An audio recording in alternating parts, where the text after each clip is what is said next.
आदाब नाज़रीन, 11 बजे की खबरों में आपका खैर मकदम है। भारतीय खलाई तहकीकी इदारे इसरो के मवासलाती सैयारचे GSAT-30 को एरियन 5 लॉन्चिंग गाड़ी ने कामयाबी के साथ जियोसिंक्रोनस ट्रांसफर ऑर्बिट में पहुंचा दिया। GSAT-30 भारतीय वक्त के मुताबिक कल सुबह 2:35 पर जनूबी अमरीका के शुमाल मशरकी साहिल पर कोरो के एरियल लॉन्चिंग अहाते से दागा गया। इसका वजन 3,357 किलोग्राम है। GSAT-30 इनसेट 4A की जगह लेगा और उसकी कवरेज अहलियत ज्यादा होगी। ये सैटेलाइट के यू बैंड में भारतीय सरजमी और जजायर को, सी बैंड में खलीजी मुल्कों, बड़ी तादाद में एशियाई मुल्कों और ऑस्ट्रेलिया को कवरेज फराहम करेगा। इसरो के मुताबिक 30 साल की मिशन मुद्दत वाला GSAT satellite DTH, television uplink और VSAT खिदमात के लिए फंक्शनल मवासलाती सैयारचा है। इसरो ने कहा कि GSAT-30 के मवासलाती पेलोड में ज्यादा से ज्यादा ट्रांसपोंड लगाने के लिए खास तौर से तैयार किया गया है। इसका इस्तेमाल वसी तौर पर VSAT network, television uplinking, teleport खदमात, DSNG और DTH टेलीविजन खदमात में किया जाएगा।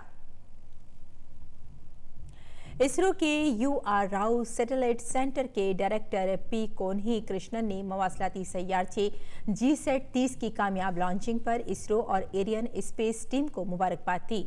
उन्होंने इसरो के डायरेक्टर के शिवन का भी उनके ताउन के लिए शुक्रिया अदा किया। P Kunhi Krishnan मवासलाती satellite GSAT-30 की लॉन्चिंग के दौरान फ्रेंच गुयाना के कोरो के एयर लॉन्चिंग कैंपस में मौजूद थे। मिजोरम से बेघर हुए 30,000 से ज्यादा ब्रू कबायली त्रिपुरा में मुस्तकिल तौर पर आबाद होंगे।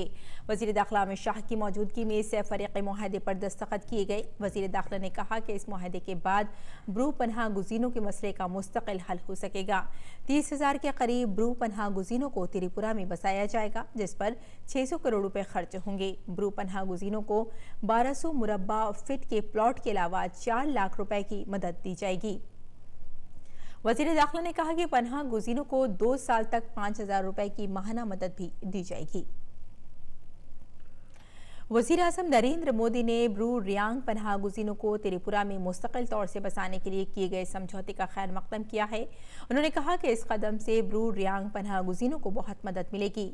उन्होंने ये भी कहा कि ब्रू रियांग पनाह गुज़ीनों को भारत सरकार की कई तरक्याती स्कीमों का फायदा मिल सकेगा।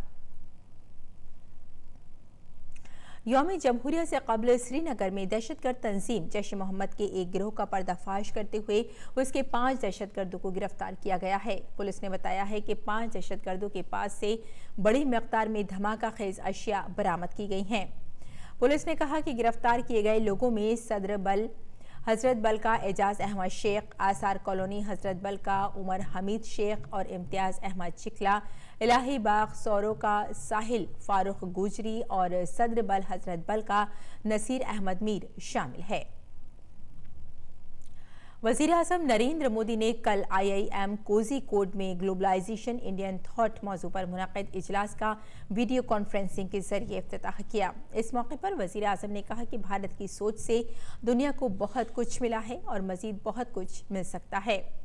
उन्होंने कहा कि अब जबकि दुनिया को नफरत, तशद्दुद, तनाज़ा और दहशतगर्दी का सामना है, ऐसे में भारत की सोच उम्मीद की एक किरण है। वज़ीर आज़म ने कहा कि जहाँ खुलापन होता है वहाँ मुख्तलिफ अफ़कार और इख्तिरात के लिए एहतराम फितरी तौर पर पैदा होता है। वज़ीर आज़म ने इख्तिरात के शोबे में नुमाया काम के लिए IIM की सताइश की और उनसे योग के लिए कुछ वक्त देने को कहा। और IRCTC की दूसरी ट्रेन अहमदाबाद मुंबई तेजस एक्सप्रेस को आज अहमदाबाद से हरी झंडी दिखाकर रवाना किया गया। इस मौके पर गुजरात की वजीर आला विजय रूपानी मौजूद थे। आम मुसाफिरों के लिए इस ट्रेन की खिदमत अहमदाबाद से 19 जनवरी 2020 से शुरू होंगी। ऐसी पहल ट्रेन लखनऊ दिल्ली तेजस एक्सप्रेस गुज़िश्ता साल से चल रही है। इस ट्रेन की टिकटें IRCTC की वेबसाइट पर ऑनलाइन बुक की जा सकती हैं। रेलवे के रिजर्वेशन काउंटरों पर ये टिकटें दस्तयाब नहीं होंगी। ये ट्रेन अहमदाबाद मुंबई अहमदाबाद के रूट पर हफ्ते में 6 दिन चलेगी और जुमेरात को ट्रेन की सर्विस होगी। जनूबी अफ्रीका के केप टाउन में आज से ICC अंडर 19 आलमी कप शुरू हो रहा है। भारतीय टीम 5वीं बार खिताब जीतने के इरादे से मैदान पर उतरेगी। 2008 में विराट कोहली की क़यादत वाली जूनियर टीम ने दबदबा बनाना शुरू किया था और तब से जूनियर क्रिकेट पर यह दबदबा बरकरार है। टूर्नामेंट में हिस्सा ले रही दीगर टीमों पाकिस्तान, ऑस्ट्रेलिया, इंग्लैंड और न्यूजीलैंड में मुस्तकबिल के सितारे होंगे, लेकिन जापान और नाइजीरिया की मौजूदगी से यकीनी तौर पर एक दिलचस्पी बरकरार रहेगी। आज पहला मुकाबला जनूबी अफ्रीका और अफगानिस्तान के दरमियान होगा। तो नाज़रीन, इस वक्त की खास खबरों में फिलहाल इतना ही। इजाज़त दें। आदाब।